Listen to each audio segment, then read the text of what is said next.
As we now bring in NewsNation White House correspondent Kellie Meyer. Kellie, the other huge headline from this weekend is the fact that Iran just chose the late Ayatollah's son as its new supreme leader. How's the president reacting to that, and how does that change the United States' approach to the war?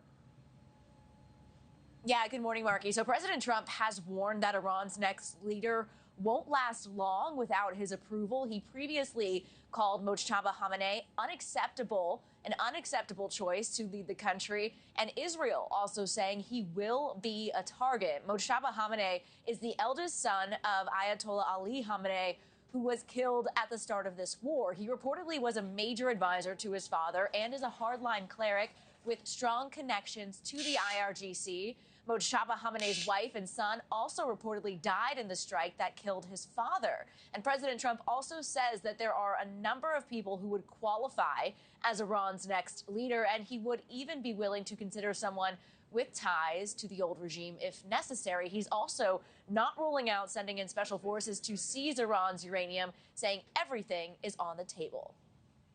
Could there be? Possibly, for very good reason. Have to be very good reason.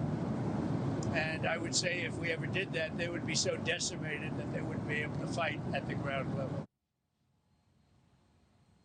The president also visited the families of the fallen soldiers from Operation Epic Fury over the weekend. He was asked if watching this, the dignified transfer gave him any pause. He said not at all, and it also comes as the Pentagon announces a 7th service member killed in the military operation. Officials say they died from injuries suffered during an attack on a U.S. base in Saudi Arabia last week. And this all comes, Markie, as President Trump says the end to the war will be a mutual decision, he says, made with Israel's prime minister. The White House expects the war to last 4 to 6 weeks. President Trump wouldn't give a specific timeline. Markie. All right, copy that, Kellie, live from the White House. Thank you for watching. Subscribe below and download our NewsNation app right now on your phone, and you will get fact-based, unbiased news for all Americans.